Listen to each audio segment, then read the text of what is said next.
Yes, come. Good afternoon, sir. Good afternoon, sir. Good afternoon. Good afternoon. Thank you very much.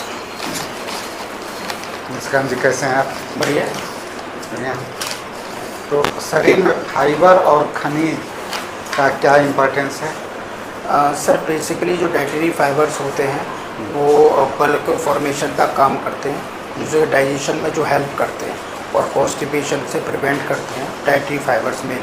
और जो minerals का काम होता है वो नॉर्मल बॉडी फंक्शन को और जो मेटाबॉलिज्म है उसको प्रॉपर तरीके से मेंटेन करने का काम करते हैं। तो फाइबर के कुछ प्रमुख स्रोत बताइए।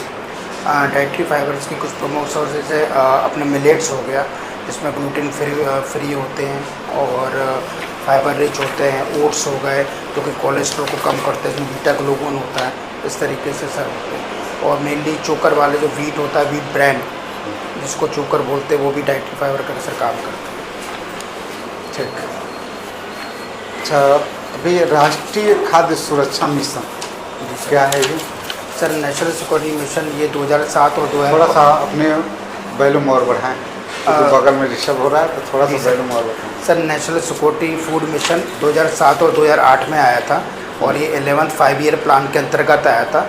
इसका जो मेन उद्देश्य था, जो पर्याप्त मात्रा में फूड ग्रेन्स को प्रोटेक्ट करना और सॉइल हेल्थ को रिस्टोर करना और फार्मर की इनकम को बढ़ाना। ये इसमें राज्यों की भी कोई भूमिका है या पूरी तरीके से केंद्र की है? नहीं सर, ये केंद्र सरकार जो फूड ग्रेन को सब्सिडी देती है, लेकिन जो स्टेट गवर्नमेंट है पीडीएस के थ्रू उसको डिस्ट्रीब्यूट करती है। ठीक। अच्छा, माइक्रो और सूक्ष्म पोषक तत्वों की कमी से कौन कौन से रोग हो सकते हैं? सर माइक्रोन्यूट्रिएंट्स में जैसे विटामिन की कमी से कुछ रोग हो सकते हैं। फॉर एग्जांपल विटामिन ए की कमी से सर नाइट ब्लाइंडनेस हो सकती है। विटामिन B1 की कमी से बेरी डिसीज हो सकती है। और विटामिन सी अच्छा, बेरी डिजीज होता है तो इसमें क्या होता है? सर बेरी डिसीज एक पर्टिकुलर न्यूरोलॉजिकल डिसऑर्डर और कार्डियोवास्कुलर डिसऑर्डर से रिलेटेड है सर।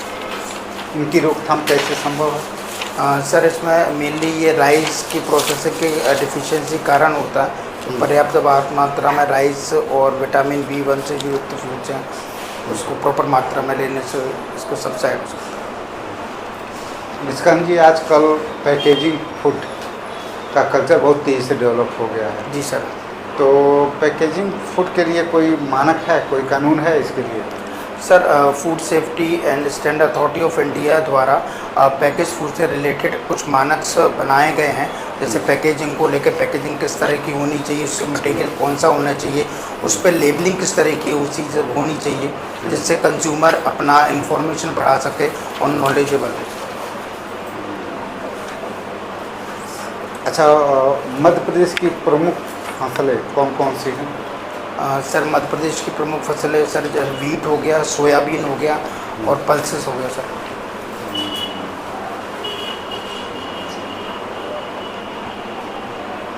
अच्छा, ये मांस के कितने प्रकार हो सकते हैं? Sir different types of meat होते हैं, जैसे फ्रेश मीट हो गया, प्रोसेस्ड मीट हो गया, क्यूरेड मीट हो गया, इस तरीके से सर। तो इनका जो लोग मांसाहारी हैं, जी सर, जो लोग मांस खाते हैं, तो उन इसके खाने से उनके शरीर को कौन कौन से आवश्यक तत्व मिलते हैं? सर बेसिकली जो मीट होता है वो प्रोटीन का अच्छा सोर्स माना गया है। तो प्रोटीन्स और साथ में सर कार्बोहाइड्रेट्स मिलते हैं इससे, मीट से। तो शाकाहारी लोगों के लिए क्या विकल्प है? सर इसमें पल्सेस जो उसका सब्स्टिट्यूट है, जैसे पल्सेस हो गया, वो सोयाबीन हो गया, जो उसके सब्स्टिट्यूट है वो वेजिटेरियन ह्यूमन है वो कंज्यूम कर सकते हैं सर। अच्छा, आजकल सुनने में आ रहा है कि सोयाबीन भी शुद्ध रूप से नहीं मिल रहा है। जो सोया पाउडर है या जो सोया चाप जिसे बनता है, जी सर। उसमें भी मिलावट आ गई है। जी सर। तो आप कैसे पहचान पाएंगे कि ये शुद्ध सोयाबीन है या इसमें कुछ मिलावट है? सर इसका दो तरीके से पहचान सकते हैं। जैसे फील्ड टेस्ट पे यदि उसके कलर देख के, उसका टेक्सचर देख के, या उसमें किसी भी प्रकार का स्मेल तो नहीं आ रहा है, विजिबल टेस्टिंग करके, और बाकी लैब टेस्ट से लोग HCl से उसको रिएक्ट करा के यदि उसमें रेड या वायलेट कलर है तो वो अडल्ट्रेंट है। लेकिन सवाल ये है सरकन जी कि आप तो सुरक्षा अधिकारी हैं, तो आपको तो ये बात पता है, आपके सर। पास लैब है, जी सर। लेकिन एक आम नागरिक जी सर। वो कैसे पता कर पाएगा? सर सबसे पहले तो विजुअल यदि इसकी एक्सपायरी डेट को देख ले, यदि एक्सपायरी डेट या बेस्ट बिफोर यूज जो भी पैक्स पे है तो वो उससे आसानी से पहचान सकता है। दूसरा उसमें यदि कोई किसी तरह की फफूंदन है या कुछ उसको अजीब सा कलर अडल्ट्रेशन दिख रहा है तो उससे भी सर विजिबली पहचान सकता है। निशिकांत जी, आप मुझे ग्लोबल हंगर इंडेक्स के बारे में बताइए। सॉरी मैम, ऐसे विश्व भूखमरी सूचकांक के बारे में नॉलेज है? सॉरी मैम, पढ़ा नहीं है। पढ़ लीजिएगा, अभी इसकी रिपोर्ट आई है दिसंबर में। हाँ, अच्छा, राज्य खाद्य सूचकांक इसके बारे में किसी प्रकार की knowledge? State food safety index मैंने पढ़ा। बताइए। मैम एक प्रकार की ये इंडेक्स है जो फसाई द्वारा एनुअल परफॉर्मेंस हर स्टेट का देखा जाता है, जिसमें फूड सेफ्टी से लेकर कुछ पैरामीटर हैं। जनरली इसके 5 पैरामीटर हैं, जैसे ह्यूमन रिसोर्सेज हो गया, सेकंड कंप्लायंस हो गया, थर्ड ट्रेनिंग हो गया, फोर्थ टेस्टिंग हो गया और फिफ्थ मैम कंज्यूमर सेटिस्फेक्शन हो गया। उसके आधार पर स्कोर देते हैं, फिर उसके आधार पर मैम रेटिंग करी जाती है। मध्य प्रदेश की क्या रैंकिंग है? मैम 9th है। 9 स्कोर क्या है? स्कोर नहीं मैम। स्कोर भी देख लीजिएगा। पहला स्थान किसका है? मैम पहला स्थान केरल। सेकंड तमिलनाडु शायद, है ना? इसको देख लेना। पहला तो याद रखिएगा, पहला मध्य प्रदेश केरला, का। छोटे स्टेट में हाँ। गोवा है और यूनाइटेड में जम्मू कश्मीर। मध्य प्रदेश का जरूर याद रखिएगा ना। जी सर। ठीक है, तो कौन से नंबर का है ये? ये मैम 6th हुआ है 2023 में और 24 6th हुआ है। 6वां नंबर। Yes, ma'am. और ये ग्लोबल हंगर इंडेक्स जो है इसके भी पैरामीटर है 4, Yes. इनको भी देख लेना आप। ठीक है। पैरामीटर है ठीक है। 102 आई थिंक रैंकिंग है इस बार, पहले 105 कुछ थी, तो इसको देख लेना। ठीक है। ठीक है। अच्छा, ब्लू रेवोल्यूशन के बारे में बताइए, ये क्या है?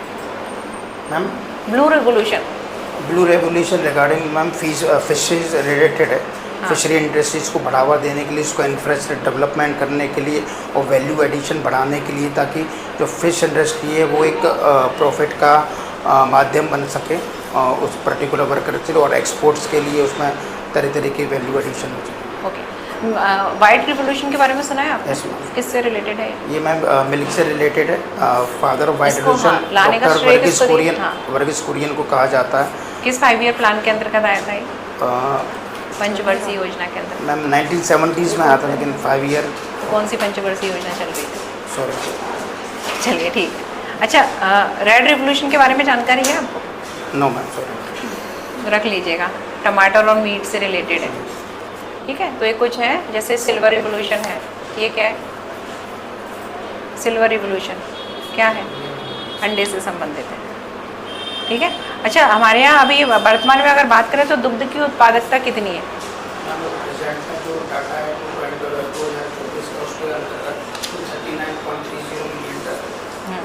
और अगर मैं बात करूँ ICMR के अकॉर्डिंग कितना जरूरी है एक व्यक्ति को?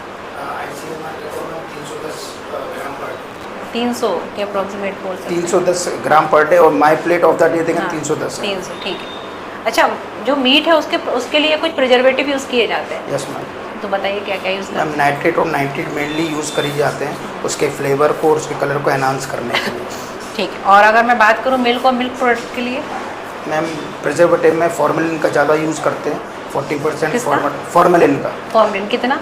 40% फॉर्मल्डिहाइड होता है, और यदि इससे ज़्यादा होता है तो मैम वो टॉक्सिसिटी पैदा करता है। अच्छा, पनीर के लिए भी इसका यूज़ करते हैं? Yes ma'am. सभी मिल्क प्रोडक्ट के लिए सभी इसी का यूज़ करते यस मैम, डेयरी और डेयरी हैं? इसके अलावा चीज़ वगैरह और सब में? विनेगर में यूज़ होता है। सॉरी मैम, सॉरी, इसका आइडिया नहीं। पढ़ लीजिएगा ना। मिल्क प्रोडक्ट है, मीट प्रोडक्ट है, वेजिटेबल वगैरह, इसके लिए भी हम कुछ यूज़ करते हैं, फ्रूट्स के लिए। जी। अच्छा, जैसे फल है, आप एप्पल खाते हैं? Yes ma'am. तो एप्पल जो है कहाँ पे इसका उत्पादन होता है मुख्यतः? मध्य प्रदेश में तो होता नहीं है। मैम ज़्यादातर शिमला मैम, हिमाचल प्रदेश। तो वहाँ से यहाँ आता है, जी मैम। तो वो ताज़ा कैसे बना रहता है? मैम उसमें आजकल जो अडल्ट्रेशन कर रहे हैं वो वैक्स कोटिंग की कर रहे हैं, उस पर वैक्स, ताकि वो शाइनी और ताज़ा लगे। इसके अलावा उसको लंबे समय तक रखा रहता है, जी मैम। तो मीडियम मतलब कैसा माध्यम रखते हैं? स्टोरेज में, जहाँ पर उनको स्टोरेज किया जाता है, स्टोरेज हाउस में किस प्रकार का जो माध्यम है उसमें उनको रखा जाता है? नॉर्मल रख देते हैं, कोल्ड स्टोरेज? नहीं, कोल्ड स्टोरेज में रखते तो हैं। माध्यम क्या है? सॉरी। नाइट्रोजन, ऑक्सीजन का लेवल कम कर दिया है ना, याद रखिए। मध्य प्रदेश में कोई ऐसा है आपको स्थान जहाँ पर इनके लिए जो है इस तरीके की फैसिलिटी हो कि जहाँ पर हम एप्पल को 7-7 8-8 महीने तक रख सकते हैं? सॉरी मैम, उसका आइडिया। आई थिंक भोपाल में है ये। चलिए, टोफू के बारे में क्या जानते हैं? मैम इट इज़ पनीर का सब्स्टिट्यूट है मेरे ख्याल से। फर्मेंटेड है कि नहीं है? सॉरी मैम, इसकी जानकारी नहीं है। अच्छा, कुछ सोयाबीन से फर्मेंटेड प्रोडक्ट के बारे में बताइए जो सोयाबीन से तैयार किए जाते हैं फिर बंद करके। हाँ, फर्मेंटेशन के फंक्शन। मैम सोयाबीन से फर्मेंटेड, सॉरी मैं अभी रिकॉल नहीं कर पा रहा हूँ, याद पढ़ लेना, पूछ लेते हैं। किमची के बारे में सुना है आपने? यस क्या है ये? मैम कैबेज से होता है, लैक्टोबैसिलस जो बैक्टीरिया होते हैं उसको फर्मेंटेशन होता है तो कैबेज से जमाते हैं। तो क्या किया जाता है? मैम फर्मेंटेड, किमची, हाँ, किमची तैयार करने के लिए क्या करते हैं? सॉरी मैम उसकी जानकारी। सब्जियों को किसमें बैक्टीरिया का डाल के रखते हैं क्या कि अपने आप बैक्टीरिया उत्पन्न हो जाता है? सॉरी मैम उसकी। ठीक है, फर्मेंटेड वेजिटेबल बोल सकते हैं आप, ठीक है। अच्छा, खाद्य प्रसंस्करण उद्योग मंत्रालय के बारे में जरा बताइए, किसके अंतर्गत है ये? थोड़ा इंग्लिश में। फूड प्रोसेसिंग, यस मैम, जो मिनिस्ट्री मिनिस्ट्री ऑफ है, फूड प्रोसेसिंग इंडस्ट्री। हाँ, चिराग जिसकी पासवान मंत्री है। चिराग मैम। Paswan, yes ma'am. ठीक है। दिया था ना। अच्छा, फूड पार्क के बारे में सुना है आपने? मध्य प्रदेश में जो फूड पार्क बनाए गए हैं, यस मैम। बताइए जरा। मैम 2 मेगा फूड पार्क हैं। एक तो अवंती मेगा फूड पार्क है जो कि देवास में स्थित है, और एक इंडस मेगा फूड पार्क है जो कि खरगोन में है मैम। ठीक है, टोटल कितने फूड पार्क हैं हमारे भारत में? मैम मेरे, क्या मैम गैस कर सकता हूँ? मैम 2 मेगा फूड पार्क हैं और 7 मेरे ख्याल से मैम इंडस्ट्रियल नहीं, फूड पूरे पार्क। भारत की बात कर रही हूँ। भारत के। पढ़ लीजिएगा ना, भारत का भी पूछ लेते हैं। मध्य प्रदेश पूरे, ठीक है। ये प्राइवेट है जो आपने बताया, 2 बताए ना, Yes, ma'am. इंडस अवंती वाले, Yes, ma'am. तो इनमें प्राइवेट है कि सरकारी है? सॉरी मैम इसकी जानकारी। तो इन दोनों की तो रखिएगा। अपीडा के बारे में बताइए। मैम एपेडा का जो फुल फॉर्म है वो agriculture and process export development authority है, जो कि ministry of agriculture and farmer welfare के अंतर्गत आती है। इनका मेन काम है एग्रीकल्चर प्रोडक्ट और जो प्रोसेस फूड का एक्सपोर्ट से रिलेटेड जितने भी इश्यूज़ है उसको रिजोल्व करना और उनका प्रमोशन करना। इसका हेडक्वार्टर कहाँ है? न्यू दिल्ली में। कब एस्टेब्लिश किया गया था? एपेडा 1986। 1986। श्योर है आप? Yes ma'am. अच्छा, NIN के बारे में बताइए। Ma'am national institute of nutrition Hyderabad में ये सिचुएटेड है और ये ICMR के अंतर्गत आती है। जैसे फॉर ये ह्यूमन कंजम्पशन की जो न्यूट्रिशियस फूड है उस पर काम करती है। पोटैटो रिसर्च इंस्टीट्यूट कहाँ पर है? ग्वालियर। ग्वालियर में राज्य स्तर का, राष्ट्रीय स्तर का कहाँ पर है? National centre Shimla. हाँ, तो अभी मैंने मध्य प्रदेश का तो पूछा नहीं था। अच्छा, मध्य प्रदेश में पोटैटो से इंस्टीट्यूट जो है वो किससे संबंधित है? सॉरी इसको थोड़ा पढ़िएगा, ठीक है। अच्छा, राइस इंस्टीट्यूट कहाँ पर है? चावल संबंधित जो संस्थान है कटक। कटक में, ठीक है। इसके बाद अगर मैं बात करूँ आपसे, जो है शुगर केन, गन्ना से रिलेटेड, सॉरी मैम इसके बारे में जानकारी। लखनऊ। कॉटन मध्य प्रदेश में, खरगोन, ठीक है। मध्य प्रदेश किन किन मसालों के उत्पादन में नंबर 1 रहा है? स्पाइसेस में मैम, सॉरी इसकी जानकारी। मसाला उत्पादन में तो नंबर 1 रहा Yes, है। ma'am. इसके अलावा अन्य अगर बात करूँ तो लहसुन, यस लहसुन के उत्पादन में नंबर 1 रहा है। मिर्च के उत्पादन में क्या स्थान रहा है? नो दूसरा स्थान। टमाटर उत्पादन में पता नहीं। पढ़ लीजिएगा, आपके में ये है, ये पूछेंगे ना, ठीक है। आज की कोई आपको कोई न्यूज़ जो Ma'am, महत्वपूर्ण लगी हो? महत्वपूर्ण तो मैम एक ही न्यूज़ है, जो जस्टिस वर्मा ने अपने पद से इस्तीफा दे दिया करप्शन से। जो कौन थे जस्टिस वर्मा? सुप्रीम कोर्ट के जज थे। किस नंबर के? ये नहीं मालूम। सुप्रीम कोर्ट के जज थे ये। सुप्रीम कोर्ट के जज थे रहे हैं सुप्रीम कोर्ट में भी? ये मैम सुप्रीम कोर्ट में रहे? नहीं, रहे हैं कि अभी? सुप्रीम कोर्ट के जज थे तो उनको सर ये करप्शन के जब चार्जेस करे तो इलाहाबाद दोबारा भेज दिया था हाई कोर्ट में। मध्य प्रदेश सुप्रीम कोर्ट से हाई कोर्ट में भेजा था कि दिल्ली हाई कोर्ट से इलाहाबाद हाई कोर्ट भेजा गया? सॉरी दिल्ली हाई कोर्ट से भेजा। अच्छा, मध्य प्रदेश से क्या, मध्य प्रदेश में भी रहे हैं क्या हाई कोर्ट में? ये नो मैम। नहीं रहे ना, तो इन पर क्या आरोप लगे थे करप्शन के? मैम करप्शन के केसेस थे मैम, उनके घर में जले हुए नोट पाए गए थे। ठीक है। आप प्रातः उठते हैं, भ्रमण करते हैं, तो इससे आपको क्या फ़ायदा मिलता है? मैम सबसे पहले तो जो मेरा फिजिकल है, बॉडी है, वो फिट रहती है, और दूसरा जो नर्वस सिस्टम है थोड़ा एक्टिवेट होता है, जिससे सेल्फ कंसंट्रेशन और सेल्फ डिसिप्लिन में मैम मदद मिलती है। नर्वस सिस्टम एक्टिवेटेड रहता है। एक्टिवेट। आप तो डॉक्टर हैं, तो मुझे नर्वस सिस्टम जो है उसके थोड़ा बताएंगे, उसको थोड़ा क्लासीफाई कीजिए। Sorry ma'am. चलिए ठीक है सर। ठीक।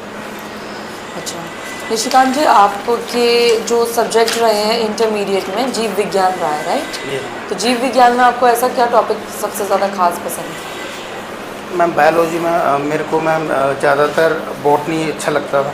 बॉटनी? Yes ma'am. बायोलॉजी में बॉटनी अच्छा लगता था। बॉटनी क्या है वैसे तो? मैं it is the science of related में स्पेशली विद द प्लांट्स और नेचर से जो रिलेटेड है उसकी साइंस है। ठीक है, तो आपने प्लांट्स के बारे में पढ़ा है और आप जानते होंगे एंजियोस्पर्म्स और जिम्नोस्पर्म्स के बारे में, तो इसमें क्या क्लासिफिकेशन है? आज नहीं फीडबैक दे क्योंकि आपने पढ़ा है, वो आपका फेवरेट टॉपिक है। एंजियोस्पर्म्स और जिम्नोस्पर्म्स जानते होंगे, बहुत बेसिक है। क्या इस बारे में जानकारी है? सॉरी। ठीक है। आपने आयुर्वेद भी किया है स्नातक में, राइट? आप आयुर्वेद से अभी तक भी जुड़ाव में है ना, तो मुझे ये जानना है कि आयुर्वेद का या मेडिसिन का क्या रेलेवेंस है प्रेजेंट टाइम में? नहीं, फूड सेफ्टी से नहीं, ओवरऑल रिलेटेड कि आयुर्वेद का रेलेवेंस क्या है, क्या इंपॉर्टेंस है प्रेजेंट टाइम में? सबसे पहले तो आयुर्वेद जो है वो एक वे ऑफ लाइफ है, जो कि लाइफ स्टाइल से रिलेटेड है, और ये दो शब्दों से बनकर मेरा एक आयु और एक विज्ञान। तो आयुर्वेद विज्ञान है, और इसमें जो मेनली है वो इट इज़ फोकस मेनली जो करता है वो डाइट और लाइफ स्टाइल पे फोकस करता है। तो आज की जो प्रेजेंट सिनेरियोस में जो मैक्सिमम यदि डिसीज़ हो रही है वो नॉन कम्युनिकेबल डिसीज़ हो रही है, जैसे डायबिटीज़ हो गई, ब्लड प्रेशर हो गया, ओबेसिटी हो गई, नॉन एल्कोहलिक फैटी लीवर हो गया, उसमें उसके बारे में आयुर्वेद में काफ़ी कुछ बताया है कि यह केवल मेडिसिन से दूर नहीं होते। जब आपकी जीवन शैली, डाइट एंड लाइफ स्टाइल यदि अच्छा होगा तो ये बीमारी आपका आगे फर्दर कंटिन्यू रहेंगी। और जैसा कि फूड सेफ्टी में और आयुर्वेद में बताया है कि prevention is better than the cure, तो इससे आयुर्वेद आज के प्रेजेंट सिनेरियो में काफ़ी कार्य कर सकते हैं। फिर भी इसके बाद भी जो लोग हैं वो क्यों नहीं इस चीज़ को ज़्यादा अपना रहे हैं, ज़्यादातर एलोपैथी की तरफ ही भागते हैं? तो क्या कमी है कि या तो आयुर्वेद में कुछ कमी होगी, या तो फिर लोग प्रॉपरली कोई प्रॉब्लम है उनमें कि क्या हम कैसे गैप को फिल करें कि लोग ज़्यादातर क्या करें, आयुर्वेद की तरफ झुकाव उनका बढ़े? हाँ मैम, सबसे पहले तो जहाँ तक मुझे लगता है कि आजकल जो लोगों के पास टाइम की कमी है, और आयुर्वेद जो है वो केवल और केवल मेडिसिन के लिए, मेडिसिन का काम नहीं है, वो डाइट एंड लाइफ स्टाइल के साथ साथ मेडिसिन का काम है। तो इसकी वजह से जो आज के युग में लोगों पे टाइम नहीं है, इतना पेशेंस नहीं है, तो आयुर्वेद में प्रॉपर तरीके से ग्रहण नहीं कर पाते, क्योंकि आयुर्वेद में अपथ्य और पथ्य का भी रोल है कि जैसे कोई भी बीमारी है उसके संग कोई मेडिसिन है तो आपको परहेज़ भी करना पड़ेगा, क्या चीज़ खानी है क्या चीज़ नहीं खानी। और मेरे हिसाब से आज के ज़माने में लोगों के पास इतना पेशेंस और टाइम नहीं है, जिससे वो आयुर्वेद की तरफ इतना झुक नहीं पाते, उनको क्विक रिलीफ चाहिए। ओके। अच्छा, आपको लगता है हाँ। कि शुगर की बीमारी या इससे इंडियन मेडिसिन से ठीक हो सकती है? नहीं मैं सर, शुगर और जैसे मैंने कहा था कि ओबेसिटी और जो ब्लड प्रेशर है ये मेडिसिन के साथ डाइट एंड लाइफ स्टाइल पर बहुत ज़्यादा निर्भर करती है।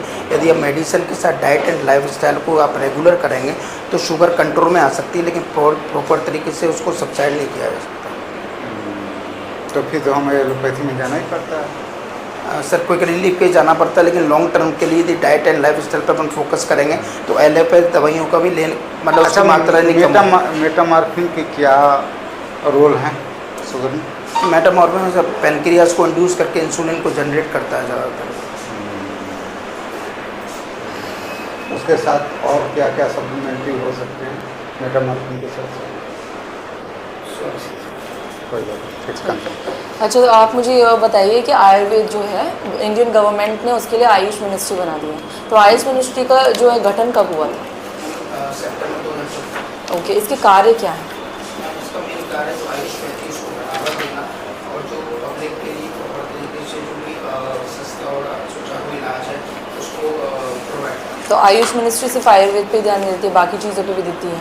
नहीं, केवल आयुर्वेद पे नहीं, यूनानी, नेचुरोपैथी, यूनानी से होम्योपैथी हो सकते हैं। ठीक है, ठीक है। तो आयुर्वेद में ये सारे सारे एलिमेंट्स आते हैं या ये सारे एलिमेंट्स बिल्कुल ही अलग हैं इनसे? ये एलोपैथी है, एलोपैथी है। ठीक है।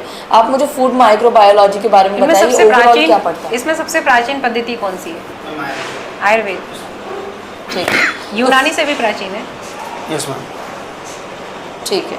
सो फूड माइक्रोबायोलॉजी क्या है, इसके बारे में मुझे एक सेंटेंस में बताइए। Ma'am food microbiology is the study of A micro organism like bacteria और द वायरस और फंजाई, जो कि हम नेकेड आई से नहीं देख पाते हैं, उसके बारे में। ठीक है, तो इसमें आपने पढ़ा होगा टाइप्स ऑफ माइक्रो ऑर्गेनिजम्स के बारे में? Sorry ma'am. नहीं पढ़ा, ठीक है।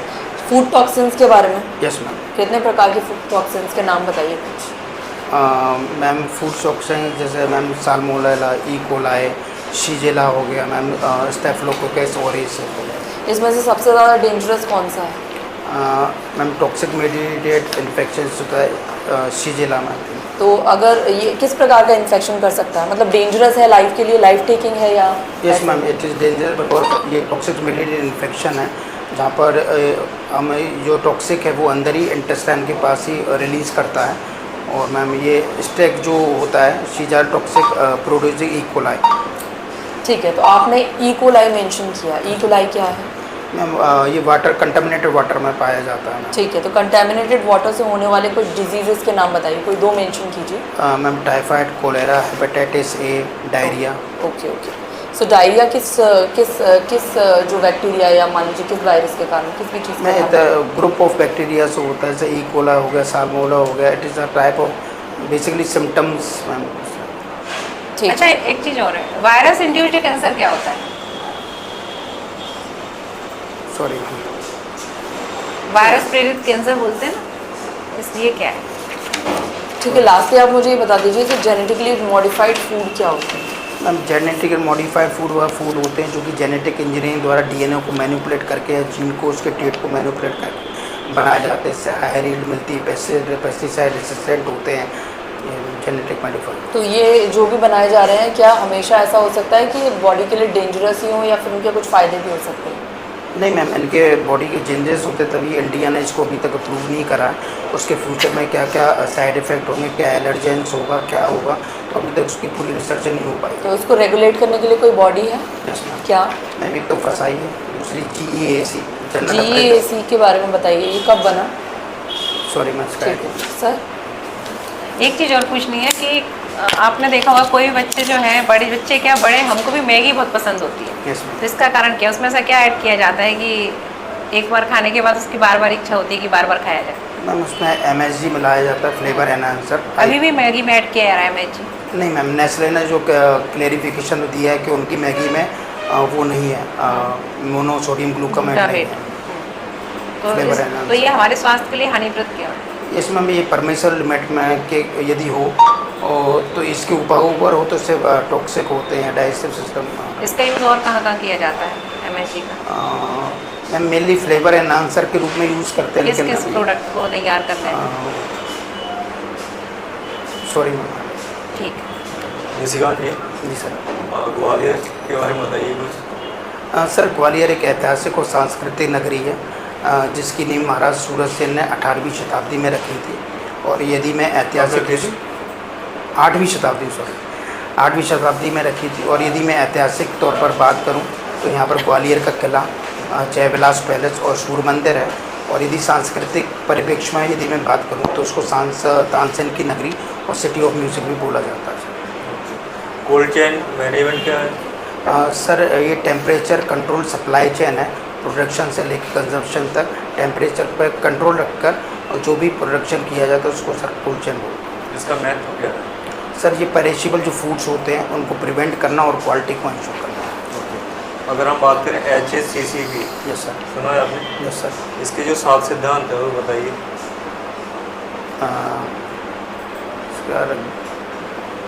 इसका फुल फॉर्म बताइए।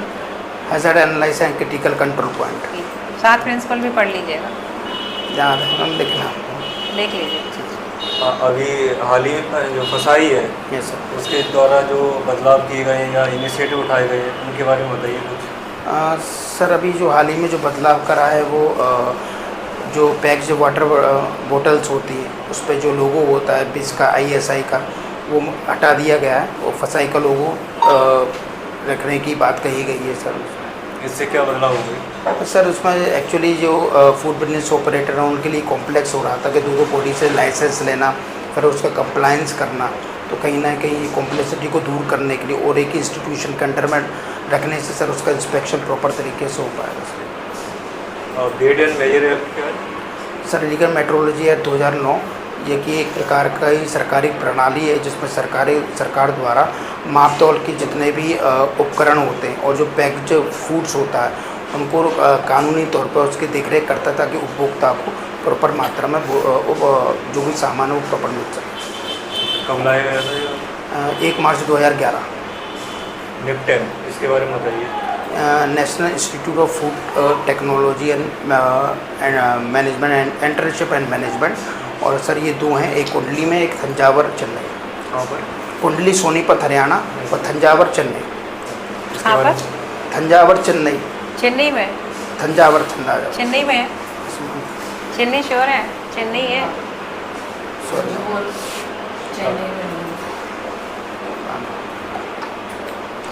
फूड कॉन्टिनेशन के प्रकार बताइए। Sorry sir. फूड कॉन्टिनेशन के प्रकार? सर फिज़िकली, केमिकली, बायोलॉजिकली होते हैं। फिज़िकल में जैसे ग्लासेस पीसेस आ गया या प्लास्टिक पीसेस आ गया, और सर केमिकल में जैसे पेस्टिसाइड रेसिड्यू आ गया, मेटल एलॉय आ गया। बायोलॉजिकल में बैक्टीरिया और वायरस से जो भी इन्फेक्शन होता क्या है? फूड कंटामिनेशन किसी भी फूड में किसी भी स्टेज पे यदि कोई अनवांटेड सब्सटेंस आए जो हेल्थ के लिए हार्मफुल हो उसको फूड कंटामिनेशन बोलते हैं। राज्य कौन सा है? चेन्नई थोड़ी ना बोलेंगे, राज्य तमिलनाडु। हाँ तो तमिलनाडु से बोलिए। ठीक है निष्कांत जी, आज का साक्षात्कार आपका ही समाप्त हो रहा है, थैंक यू सर। है ना, और हमारी फीडबैक की है। तो अब चलिए, अब सुधार की बहुत गुंजाइश बची भी नहीं है। आपका 15 को है? हाँ 15। तो आज 11 हो ही गया। मेरे कल 12 को कब जा रहे हैं? कल जा रहे हैं, कल शाम। कल जाएंगे ना, हाँ, एक दिन पहले चले जाएंगे तो थोड़ा सा वहाँ का इन्वायरमेंट देख लेंगे, है ना।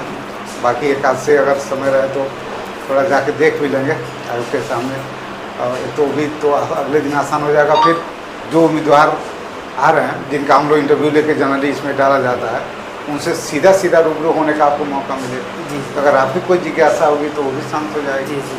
है ना। और ठीक है, बाकी बढ़िया है, फर्स्ट क्लास है। ये संस्थान मध्य प्रदेश में जितने भी हो ना फूड इंस्टीट्यूशन या फिर हमारे भारत में जो चर्चित रहे उनको जरूर देख लेना, पूछ लिए जाना। और ये इंडेक्स वाला देख लेना, कभी पूछ लिया ग्लोबल जाए।